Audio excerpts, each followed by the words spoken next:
Ahí está.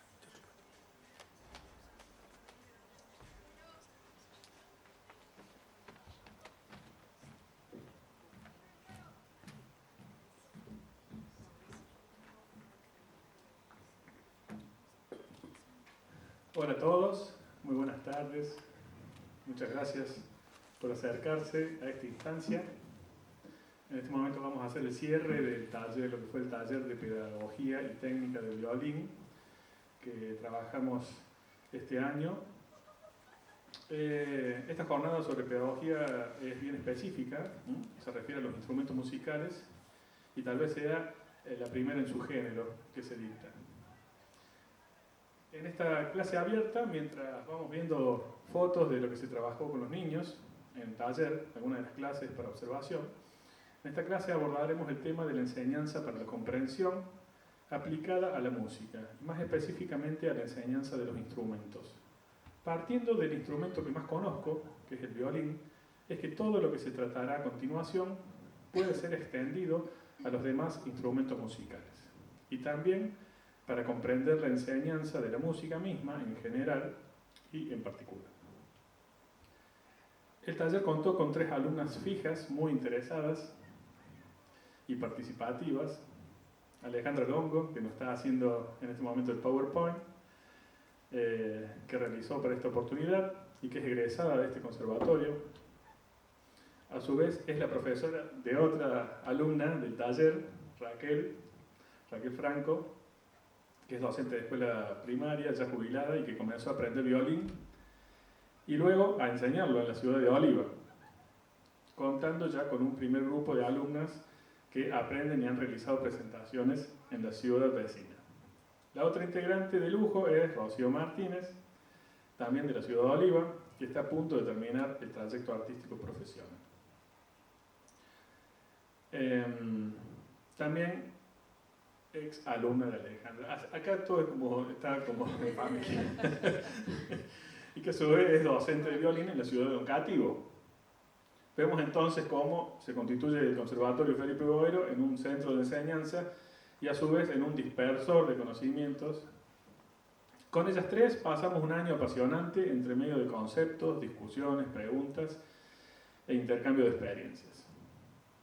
Todo esto surge ya que el año pasado, desde Inspección, hicieron un relevamiento de alumnos en el mes de septiembre y vieron que me faltaban 5 alumnos con respecto a la cantidad de horas cátedra que yo tengo. De hecho que lamentablemente sucede frecuentemente en nuestras instituciones, por ende se nos aconsejó a muchos profesores que estábamos en una situación similar que creásemos talleres grupales para captar más alumnos, para tratar temáticas diferentes y para abrir nuevos espacios. El tema que elegí fue Taller de Técnica y Pedagogía del Violín. Para ello, fui a la biblioteca de la escuela en el mes de noviembre de 2018 y pedí 8 libros, de los cuales leí 5 durante el verano, y entre ellos encontré una verdadera joya que quiero destacar. Se trata del libro de Tina Blite, titulado Enseñanza para la Comprensión. Todos estos libros y muchos más llegaron en cajas desde el Ministerio de Educación de la Nación a fines del 2018. Y considero que este fue un gesto realmente impresionante desde la gestión de Mauricio Macri y el Ministerio de Educación de la Nación, ya que, como verán más adelante, puedo decir que no estamos considerados los docentes de los conservatorios o de las escuelas de arte en igualdad de condiciones con respecto al resto de los docentes del sistema educativo. Ya van a saber por qué. Hace años que no entraban libros sobre pedagogía didáctica en nuestra escuela, y gracias a este gesto político es que pude conocer los aportes maravillosos de Tina Blite. Es gracias a la lectura de este pequeño librito que amo y es gracias a la lectura de este pequeño librito que amo y entiendo más aún mi profesión docente. Aconsejo a todos los profes y alumnos acercarse a nuestra hermosa biblioteca, que hoy está más nutrida que nunca, más fortalecida, con investigaciones recientes y conocimientos apasionantes para desarrollar la enseñanza. Durante el taller de pedagogía abordamos diferentes teorías cognitivas del aprendizaje, el conductismo, el cognitivismo, el constructivismo. Se abordaron cuestiones de técnica de violín. Se dictaron 6 horas de clases para realizar observación a varios alumnos incluso de Raquel y de Alejandra, y alumnos de acá, que tenemos a Camila. Desarrollé la temática de la enseñanza para la comprensión, reflexionamos sobre cómo puede esta ser implementada para el caso del violín y confeccionamos afiches, como habrán visto, resumiendo los puntos más importantes de la información. Entre todos vamos a exponer un resumen de lo aprendido en el taller.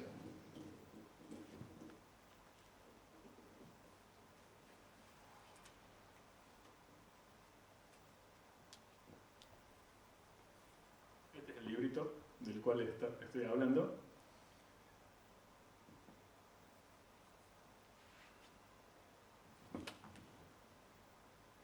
Bueno, la enseñanza para la comprensión como marco teórico suficiente para encuadrar la pedagogía de los instrumentos musicales, aporte teórico sobre el trabajo y la formación docente, una cuestión de identidad profesional.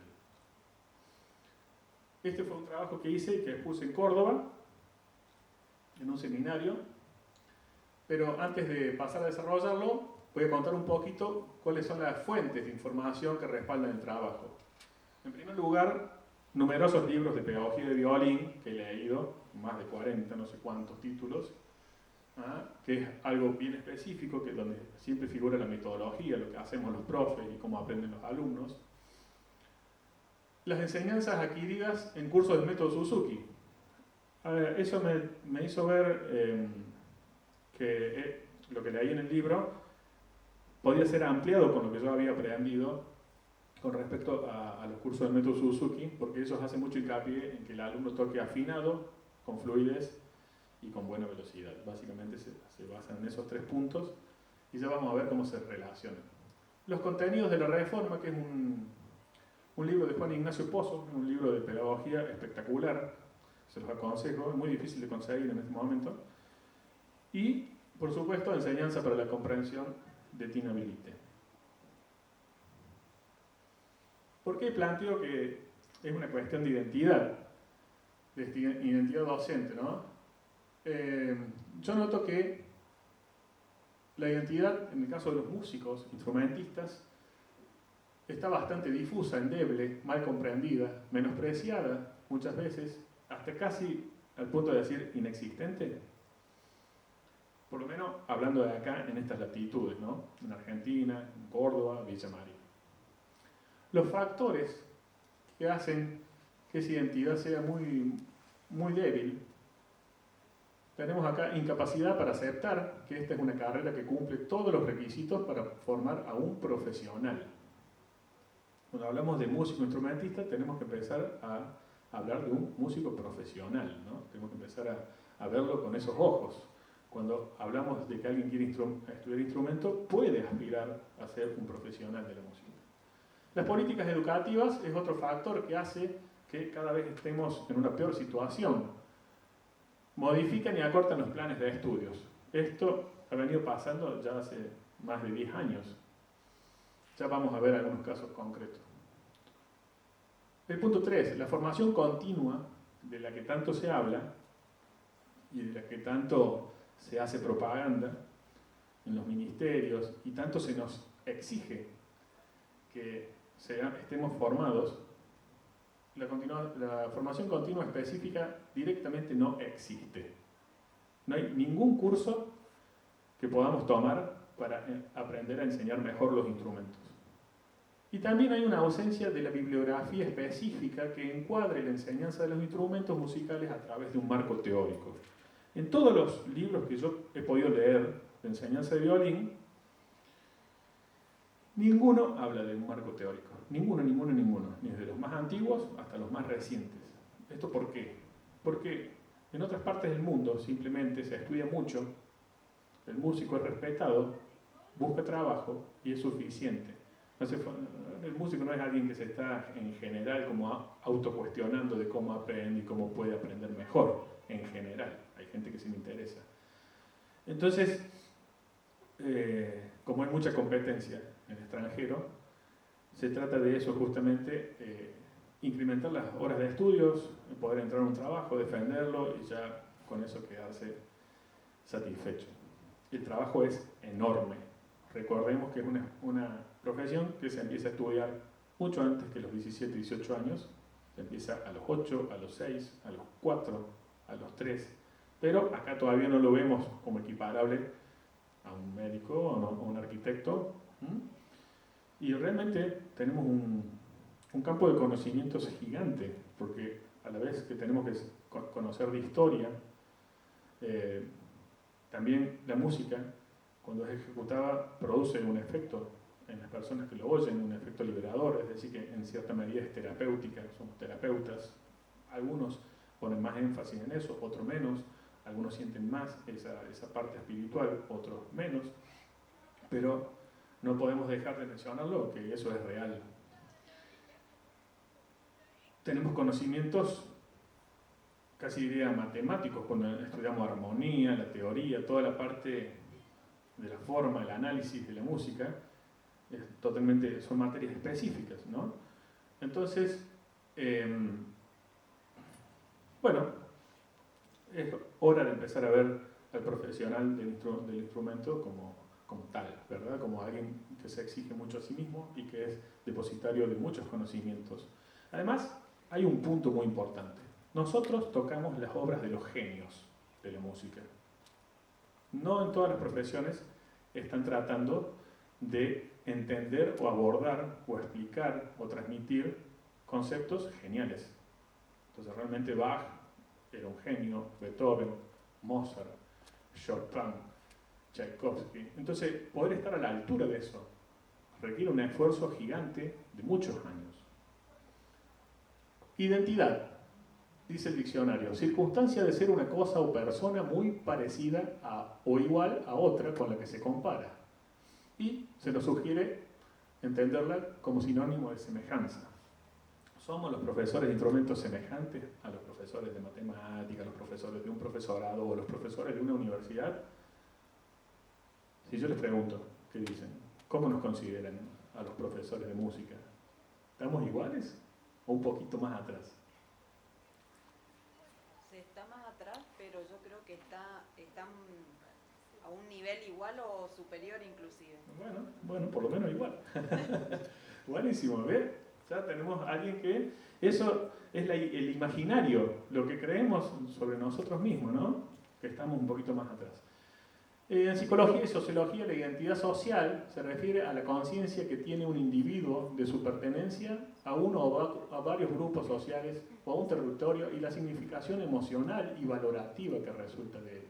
De estos términos se deriva la identidad profesional y, como les decía antes, en la identidad docente yo veo que estamos perdiendo claramente la negociación entre la identidad propia, la que nos corresponde o lo que cada uno sabe que es, y la identidad externa, que es la que proviene del imaginario social. Todo lo que piensan las demás personas, los políticos, los otros profesionales sobre nosotros. ¿Y cómo será esto que estamos perdiendo, no? ¿Qué estamos perdiendo? Bueno, en tanto es uno de los factores. Las políticas educativas.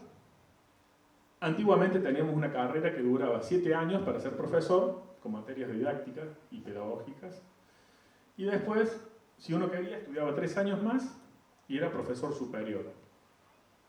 Y tenía un título importante.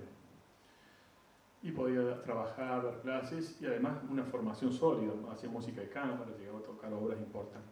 Eso fue cambiado por el plan de estudios 817/01, bueno, básicamente se transformó ese profesorado de 7 y 10 años en una tecnicatura y una tecnicatura superior, que pasó a ser de 6 años la tecnicatura, se le quitaron las materias pedagógicas, tuvo menos alcance el título, menos puntaje, y se hizo con un fin que era bueno, que era dividir del profesorado a los que querían ser profesores, de los que queríamos ser técnicos o dedicarnos más a instrumentos. Y esa carrera duraba 6 años y también tenía un extra de 2 años, que era la tecnicatura superior, pero que lamentablemente no llegó a nuestra institución como a muchas otras instituciones. Entonces, eso no lo sé por qué se trató de abrirla. Acá teníamos el profesorado y el profesorado superior, pero lo que solamente llegó como cambio fue la tecnicatura de 6 años. Y desde hace un par de años rige el nuevo plan por Ley Nacional de Educación 26.206/2006, solamente con 6 años de duración. Se llama ciclo artístico vocacional, ya no se llama más trayecto artístico profesional, sino que se llama ciclo artístico vocacional, y las materias se transformaron en formato taller. Los docentes ya no podemos evaluar por medio de un tribunal a los instrumentistas, ni colocar notas con un valor numérico. Tampoco otorgamos un título habilitante a los alumnos. Bueno, esto inició en 2006, en el gobierno de Néstor Kirchner, y hace un par de años se ha hecho realidad en todo el país. Yo pienso que esto va en contra del profesionalismo, ¿no? Y la permanencia institucional de los conservatorios. ¿Qué vamos a hacer cuando ya los más grandes los vayamos jubilando? ¿Cómo se van a reponer los profesores? No sé, va a ser un problema. ¿Te querés fijar? Fíjate, ¿en cuántos minutos falta? Sí, falta. Bueno, por un lado los políticos, o las decisiones políticas. 3 anécdotas personales. En el 2014, cuando tuve la alegría de publicar el primer tratado de la Argentina sobre enseñanza de violín, que es este que está acá, bueno, estaba entusiasmado y me quise presentar al premio al mejor libro de educación que se hacía en Buenos Aires. Llené todos los formularios, mandé los 6 ejemplares que pedían a cada participante y me los devolvieron. Volvieron los ejemplares de Buenos Aires. Me dijeron, no tenemos profesionales capacitados para evaluar esta propuesta en el campo de la música y más concretamente la enseñanza de un instrumento. Entonces, bueno, primera cruz.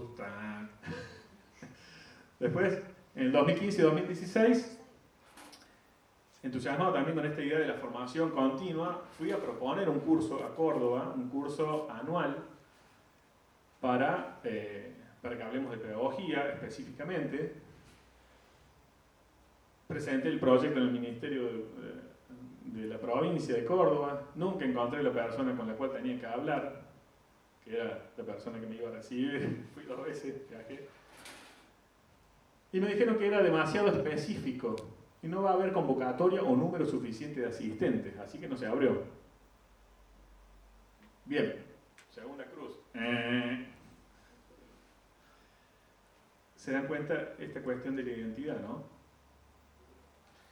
En 2018-2019 se abre en Buenos Aires un concurso que es un concurso del maestro argentino y que nos supuestamente invitan a todos los profesores de todo el nivel educativo para anotarse, y cuando empiezo a anotarme para participar, simplemente para ver si, bueno, a ver hasta dónde se puede llegar, una experiencia más, y no me puedo anotar.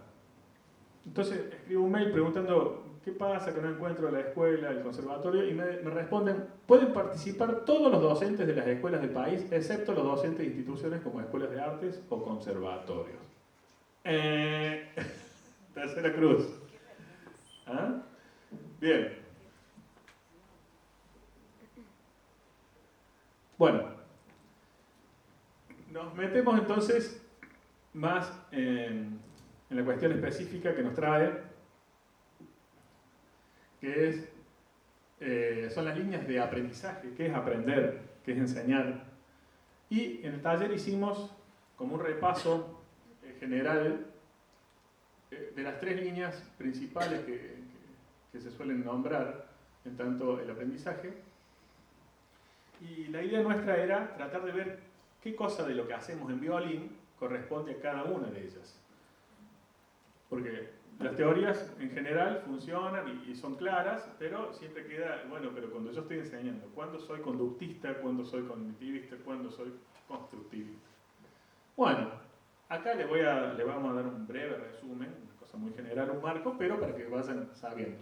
El conductismo dice que el aprendizaje es el cambio de conducta observable respecto a la forma o a la frecuencia de esas conductas.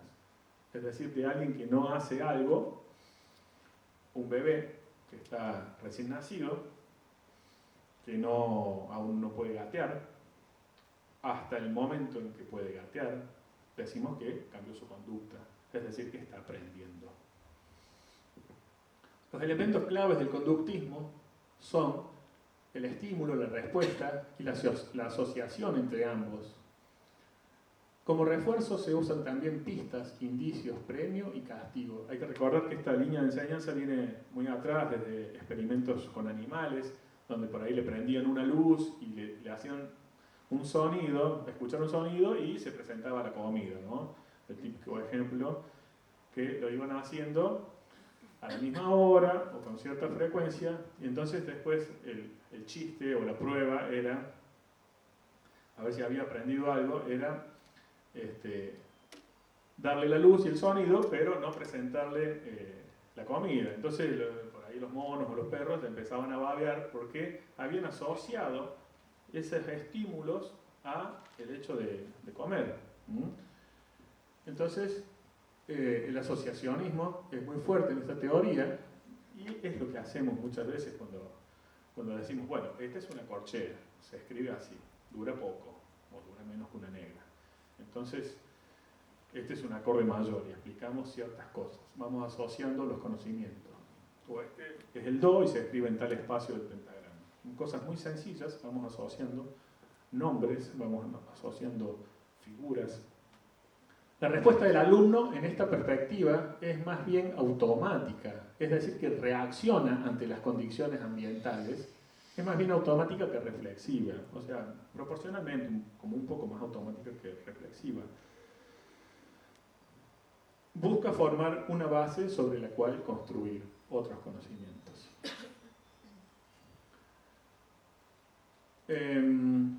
Bueno, un poco enfrentados a esta línea están los cognitivistas que dicen, no, pero no todo se puede explicar por un cambio en la conducta, no todo aprendizaje, ¿no? Entonces ellos piensan que el aprendizaje es una actividad mental que implica una codificación interna y una estructuración por parte del estudiante. El estudiante adopta una postura activa en el proceso de aprendizaje. El verdadero centro del enfoque cognitivo se localiza en cambiar al estudiante animándolo para que utilice las estrategias instruccionales apropiadas. Es decir, van a aparecer acá una serie de reglas, procedimientos, ¿no? Un poco más extensos, explicaciones. Es decir, busca los fundamentos del conocimiento. Y si hablamos de los fundamentos del conocimiento, vamos a tener que, en el violín, tenemos que poder fundamentar la técnica, ¿no? Todas las herramientas con las cuales vamos a ir aprendiendo de diferentes maneras de ejecutar. Por último, el constructivismo es aquella línea de pensamiento que equipara el aprendizaje con la creación de significados a partir de la propia experiencia. Es decir, que tal vez acá el alumno es un poco más pasivo, es alguien al cual se le trata de enseñar. En esta, el alumno es un poco más activo y se esfuerza por comprender. Y en el constructivismo se trata de que el alumno pueda ir más allá de lo que sabe. Se empieza a relacionar un poco más con la parte creativa, con poder resolver problemas inéditos, con poder pensar de manera diferente. El conocimiento emergerá, pues, en un ambiente o contexto significativo, es decir, que hay simulaciones o bien situaciones idénticas a las que realizan los expertos. Acá nos medimos con los expertos, a ver cuán bueno soy yo con respecto a este gran violinista. Un nuevo concepto, dice, que irá evolucionando a texturas cada vez más densas o complejas. La memoria o el conocimiento siempre está en construcción. Las posibilidades de conexiones son cada vez más grandes. Busca el conocimiento experto y nuevas posibilidades. Esto es muy a grandes rasgos, haciendo un resumen muy grande. Ya vamos a ampliar un poquito más cada una. Siguiente.